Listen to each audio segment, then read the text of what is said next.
It started on a quiet Saturday morning when the house was unusually silent. Mom had gone out to run errands, and I had the entire place to myself. The air was cool, the curtains half drawn, and for some reason, I felt an ache inside me that I couldn't quite explain. It wasn't loneliness or boredom. It was something deeper, an urge, a pull toward something I didn't fully understand. I opened my closet, staring at the dull rows of shirts and jeans, and felt a wave of emptiness wash over me. It wasn't me.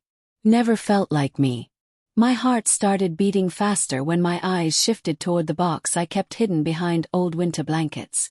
That box had become my secret world, a world of soft fabrics, pastel shades, and the quiet comfort of pretending to be someone I thought I could never be. I opened it slowly, almost reverently, as if unveiling a part of myself that I had long kept buried. Inside were clothes I had borrowed or maybe stolen depending on how you looked at it. A pink cardigan, a white blouse, a flowing skirt. Each piece had a story, a memory, a quiet confession stitched into its seams. My hands trembled as I picked up the skirt. I ran my fingers over the fabric, feeling its lightness, its smoothness. I had no plan, no intention, only instinct. Before I could talk myself out of it, I started changing. The transformation began like a quiet rebellion.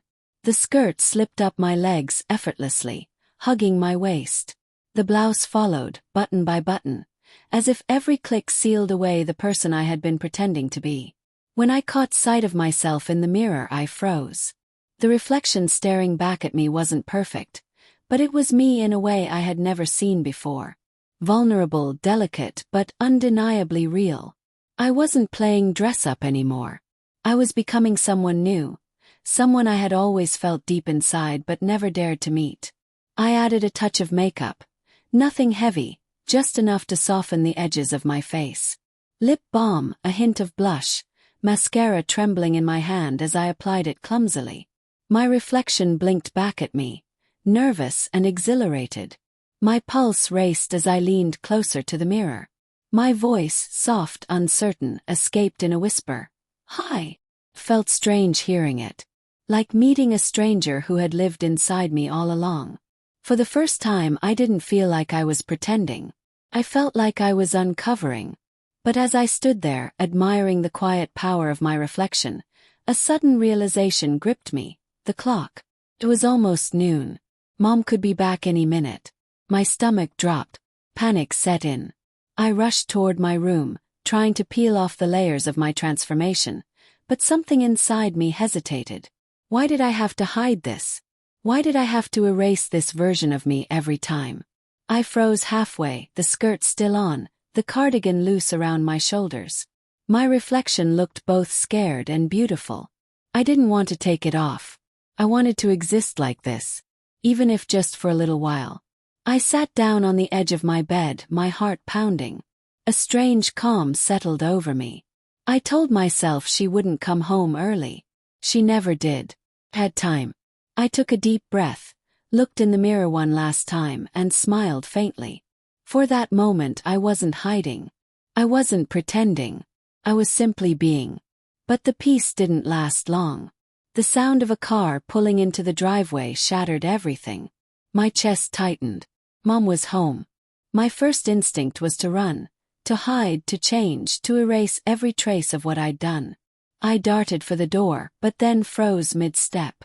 The hallway mirror caught me again, and I saw her, the girl I had just brought to life. Her eyes begged me not to disappear again. My heart was caught between fear and truth. Footsteps echoed from the porch. The front door opened. Mom's voice called out, casual and unsuspecting. "I'm back. Are you home?" I couldn't move. My throat went dry. Every sound in the house seemed amplified. The clink of her keys, the rustle of grocery bags, the thud of her shoes on the floor.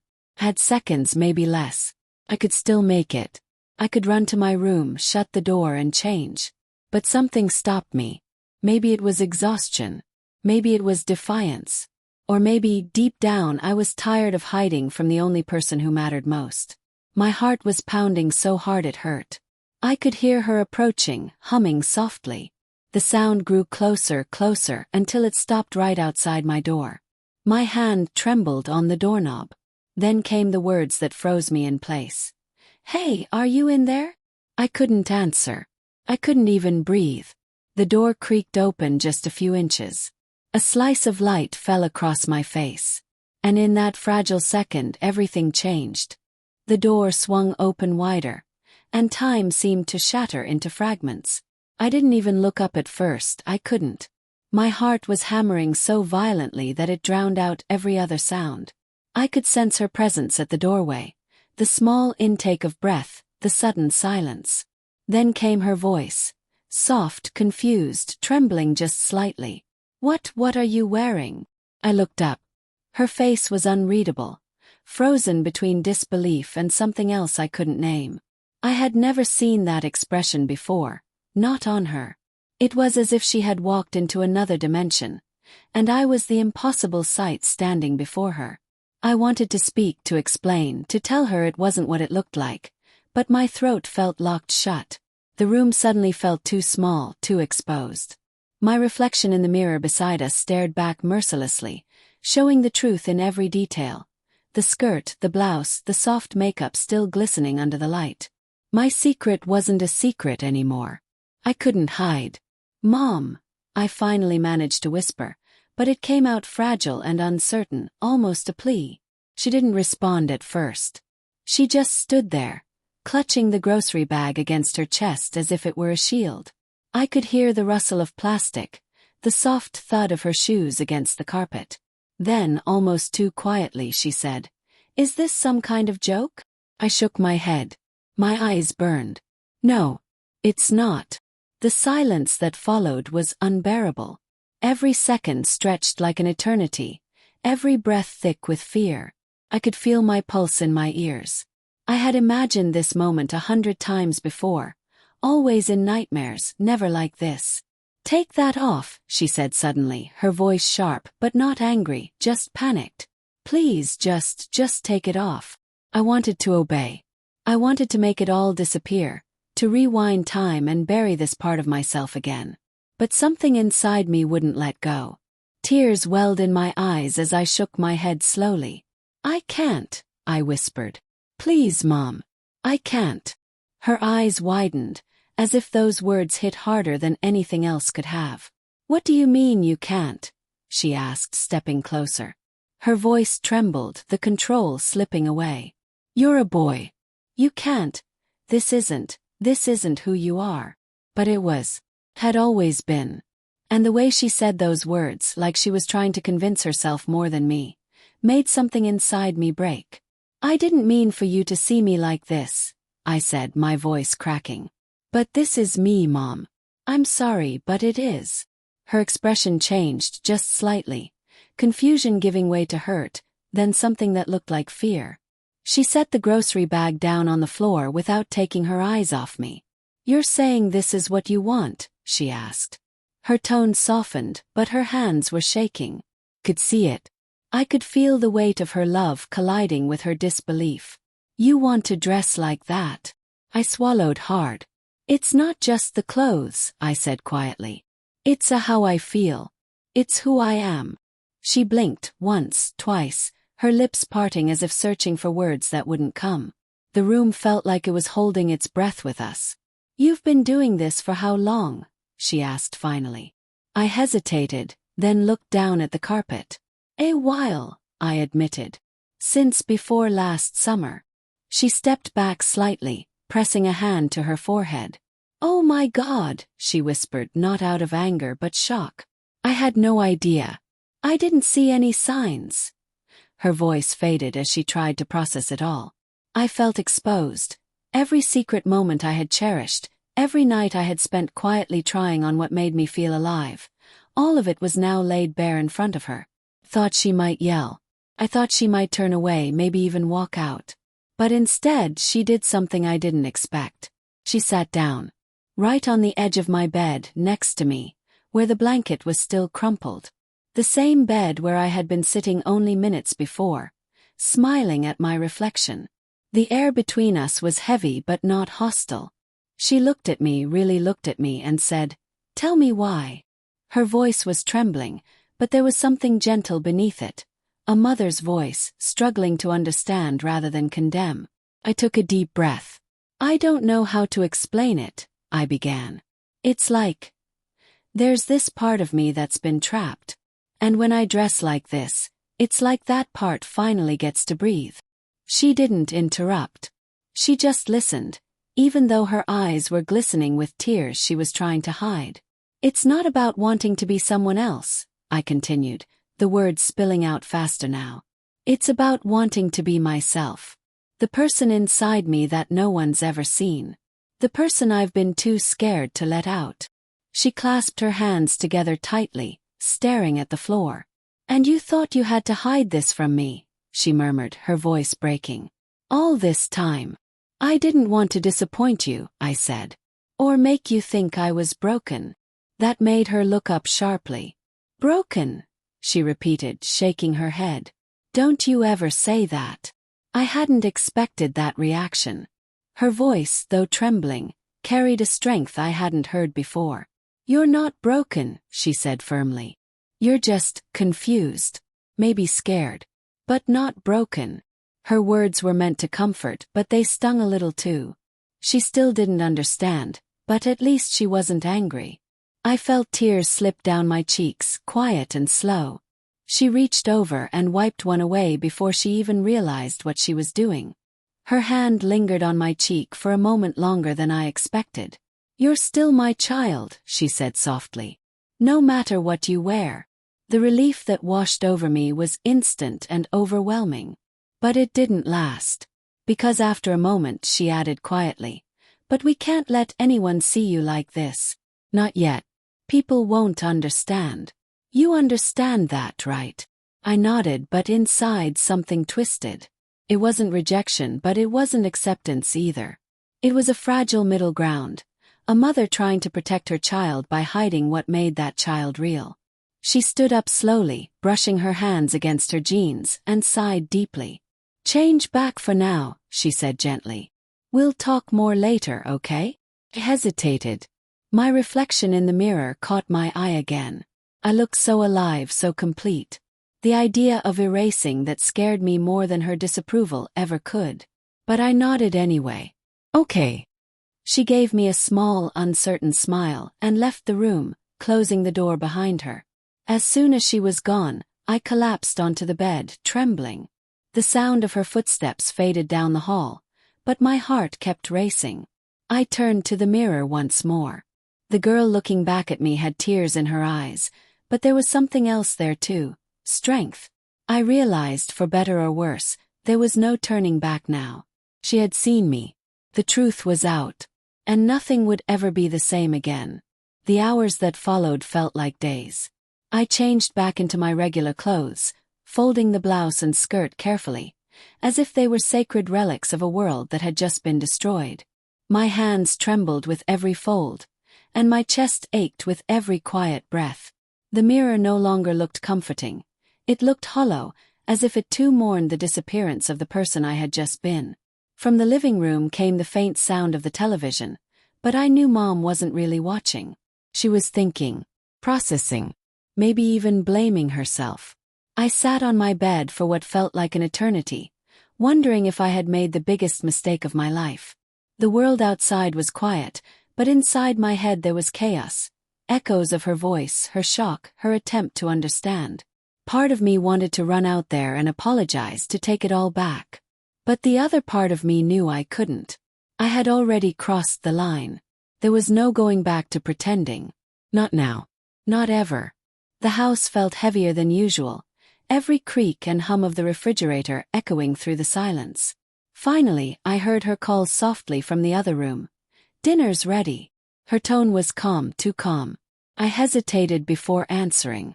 Okay, I said quietly, even though my voice barely carried. When I stepped into the kitchen, the smell of food hit me. Chicken stew, my favorite. It felt strange, almost cruel, to sit down and pretend everything was normal after what had just happened.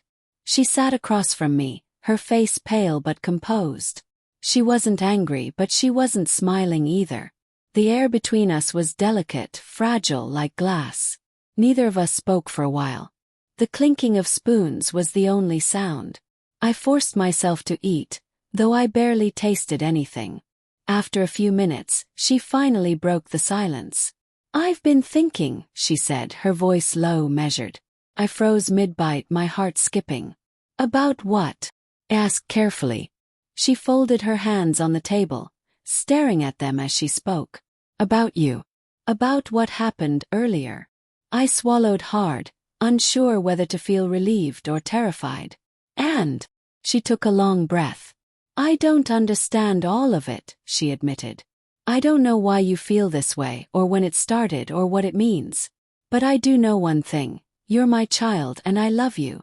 That's not going to change." Her words should have been comforting, but they carried a shadow of uncertainty that stung. "But I need time," she continued, "to process this, to understand it." I nodded slowly. "I know. I didn't expect you to just accept it right away."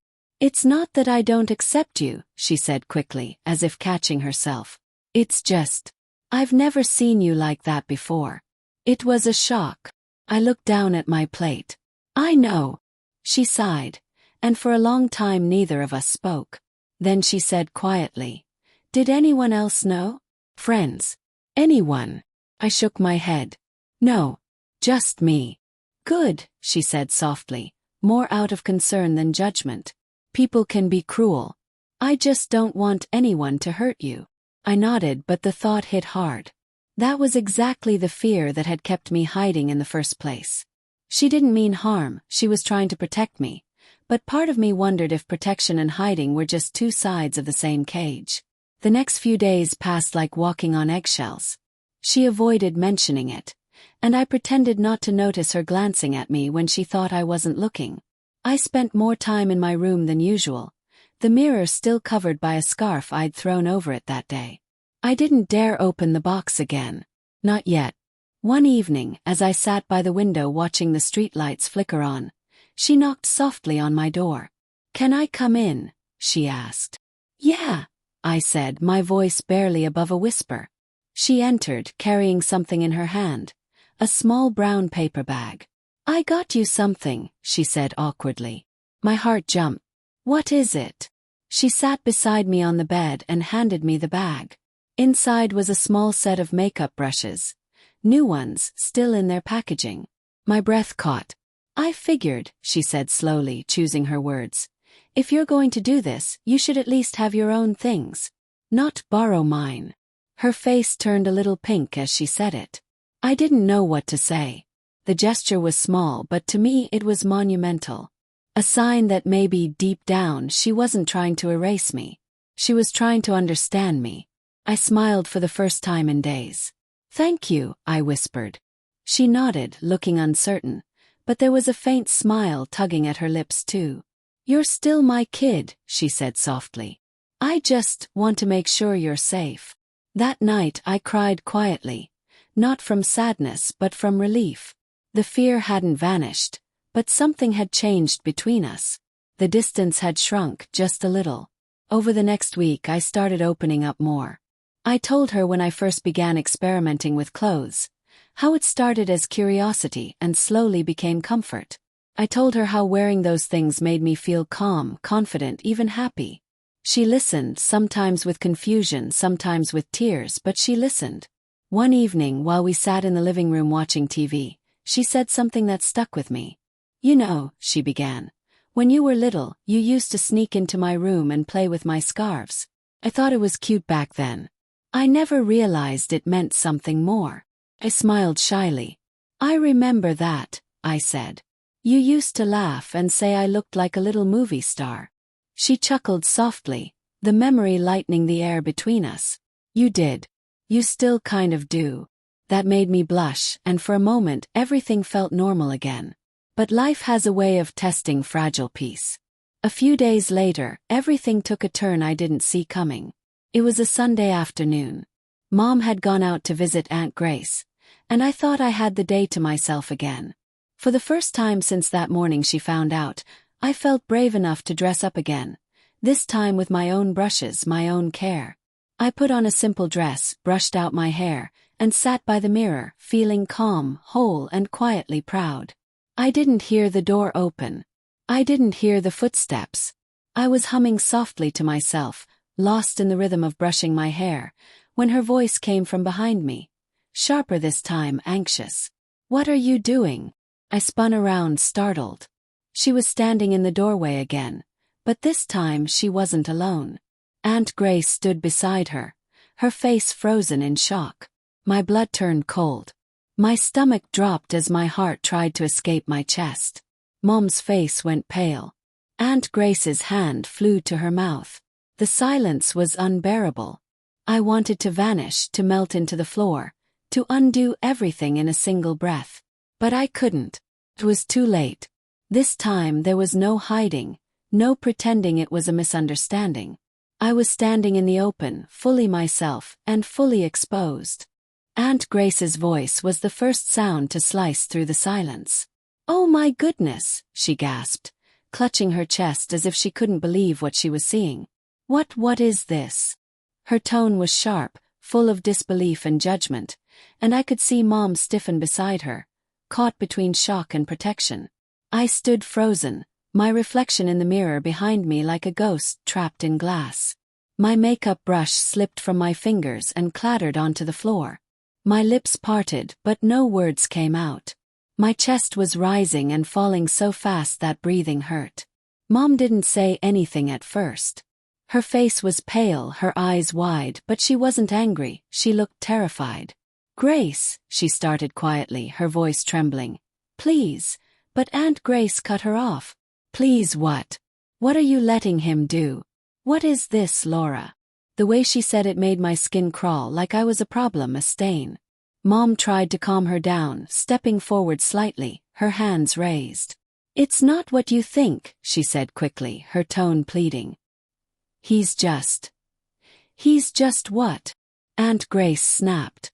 "Playing dress-up. He's wearing lipstick, for heaven's sake." The words hit like stones. Flinched. I could see Mom's jaw tighten, torn between defending me and shielding herself from her sister's scorn. "Grace, stop," she said sharply this time. "Please. You're scaring him." Aunt Grace looked at me again, at my dress, my trembling hands, my tear-streaked face, and shook her head in disgust. "You need to fix this," she said, her voice low and harsh. "Before it's too late. You can't let him turn into. That's enough." Mom's voice cracked like a whip, loud and full of emotion. Aunt Grace froze mid-sentence. "You don't talk to my child like that," Mom said, her voice shaking but strong. "Not in my house." The silence that followed was deafening. Aunt Grace blinked, clearly stunned. "Laura," she said, lowering her tone but not her judgment, "I'm only saying this because I care. This isn't normal. You can't just let—" "He's my child," Mom interrupted again, her voice firm now. "And I'll deal with it how I see fit."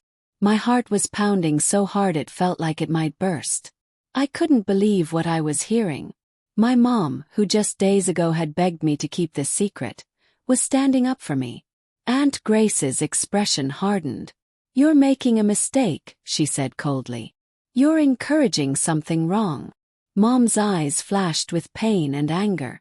"What's wrong," she said quietly, "is judging someone for who they are." Aunt Grace huffed, shaking her head. "I can't believe this," she muttered. "You've changed, Laura." "Maybe I have," Mom said. "Maybe it's about time." Aunt Grace turned toward me, her lips pressed tight, her eyes full of disappointment. "You're confusing everyone around you," she said sharply. "You think this makes you happy. Just a phase. You'll regret it." I couldn't even respond. The lump in my throat was too heavy. I wanted to scream, to run, to vanish, but instead I just stood there, trembling as tears welled up in my eyes again. "Grace, please leave," Mom said finally. "Now." Aunt Grace looked at her sister for a long moment, as if trying to decide whether to fight back. Then she sighed dramatically, grabbed her purse and stormed out, slamming the front door so hard it rattled the walls. The sound echoed through the house like thunder. The silence that followed was unbearable. Mom stood still for a long moment, her back to me. Her shoulders were trembling. "Mom," I whispered, my voice breaking. She turned around slowly. Her eyes were red. "I didn't want her to see you like that," she said softly. "I didn't want her to hurt you." I swallowed hard. "I'm sorry," I whispered. "I didn't know you were coming home early." She shook her head, walking closer to me. "No," she said. "I'm the one who's sorry." I didn't know what she meant, but when she sat beside me on the bed, her hands shaking, I understood. "I should have protected you from people like her," she said. "From words like that.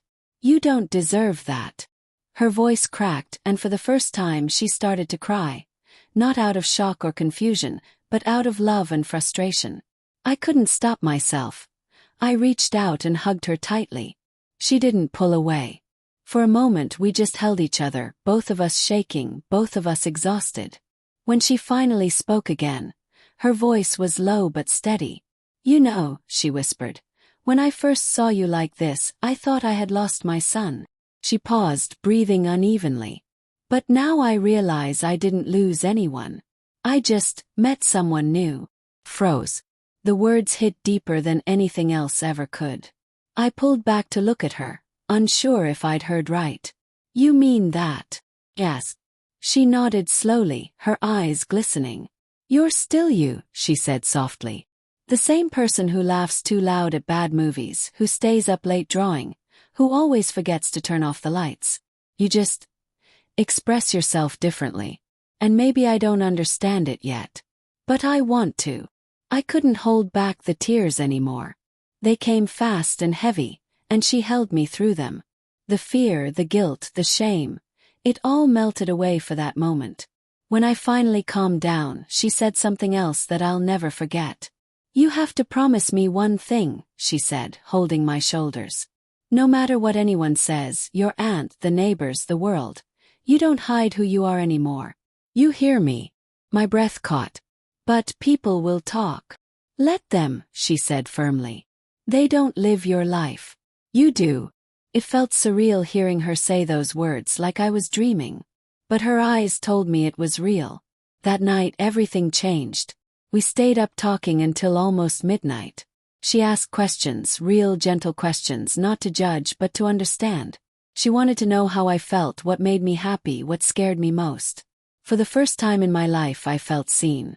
Completely seen. A few days later she surprised me again. "We're going shopping," she said one morning with a nervous smile. I blinked. "Shopping? For what?" "Clothes," she said simply.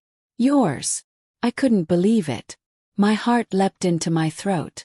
"Are you serious?" "You need things that fit you properly," she said, her voice a little shaky but determined. "If this is who you are, then we're going to do it right." The mall felt like another planet that day. Every step felt like crossing a line between my old life and something new, something real. People glanced at us sometimes, but Mom stayed close, smiling at me like she was daring anyone to say something. We picked out simple things. Jeans that fit differently, soft tops that felt like me, a few accessories that made my heart swell just holding them. I could see her watching me in the dressing room mirror. And for the first time, she didn't look uncertain.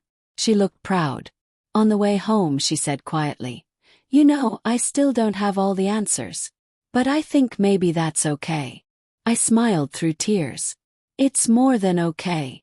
That night, as I hung up my new clothes in the closet where the old ones used to hide, I realized how far we had come, from secrecy and fear to understanding and light.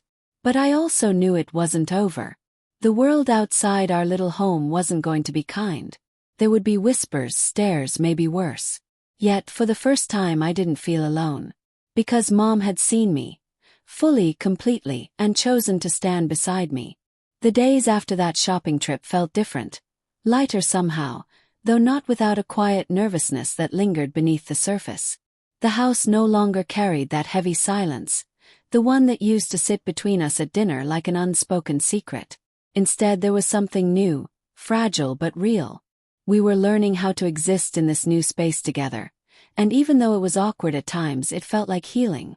The first morning I wore one of the new outfits at home, a soft lavender top and light jeans. I was terrified. My reflection looked more like me than ever before, but every sound in the hallway made my stomach twist. When Mom finally walked in carrying a cup of coffee, I froze. She didn't say anything at first. She just looked at me, really looked, and then said quietly, "That color suits you." It was such a small thing, but it meant everything. That single sentence erased weeks of fear. I smiled and whispered, "Thanks." She sat down on the couch, sipping her coffee, and after a long moment said, "You seem happier." I nodded, trying not to cry. "I am." She smiled faintly, and for a while, neither of us said another word. The silence was peaceful this time. But the peace didn't mean everything was easy. People started noticing the small changes. Neighbors, classmates, even relatives. Aunt Grace didn't visit for a while after that day. I could tell Mom was still hurt about it, but she never said a bad word about her sister. Whenever I asked, she'd just say, "She'll come around." People need time. Time became our quiet teacher. We learned that some days were filled with progress and understanding, and others were heavy with doubt. There were nights when Mom would knock on my door and ask if I wanted to talk, and I could tell she'd been reading something. Articles, forums, maybe trying to make sense of it all. Sometimes we'd talk for hours, sometimes we'd just sit in silence, and both were enough. One evening, she came into my room holding a small photo album. "I want to show you something," she said, sitting beside me. The pages were full of pictures. Me as a little kid, smiling with my missing front teeth, wrapped in a blanket, holding her hand. "You've always been sensitive," she said softly. "Always so gentle, kind, thoughtful. I used to worry you'd get hurt in this world. But now I realize that gentleness isn't weakness. It's strength." I looked at the photos, then at her. "You really think so?" She nodded. "You're brave, you know that. It takes courage to show people who you really are." I didn't know how to respond. My throat tightened, and I reached for her hand. "I couldn't have done it without you." She smiled through tears. "You always could. You just didn't know it yet." Months passed, and our home slowly became a safe space. Not just for me, but for both of us. We learned to laugh about small things again. I started cooking dinner sometimes. She'd tease me about how messy I was in the kitchen. On weekends we'd go to the park, sometimes even the mall, and though I still caught stares, I didn't shrink from them anymore.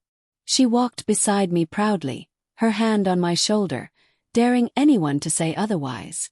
One day, out of nowhere, she said, "You know, I used to pray you'd grow up strong." I looked at her curiously. "And now?" She smiled. "Now I realize you already have. Just in your own way." There was something about the way she said it that made everything inside me finally settle. The doubt, the guilt, the shame, they all faded, replaced by something solid, something unbreakable. It wasn't a perfect journey. Some days I still questioned myself. Some nights I'd lie awake, remembering that first morning when she found me and the look in her eyes. But even then, I knew that what we had built since that day was real. She didn't just see me as her child, she saw me as me. One evening, I stood in front of the mirror again, this time without fear. My reflection was soft, calm, confident. I ran a brush through my hair, thinking about everything that had happened. The secret, the discovery, the panic, the tears, the slow acceptance that followed. I thought about Aunt Grace's words, about how she said I'd regret it. And for the first time I realized how wrong she was. There was no regret. There was only truth. Mom knocked gently on my door. "Hey," she said, peeking in. "You ready to go?" Smiled. "Yeah. Just a second." She waited as I slipped on my shoes and took one last look in the mirror.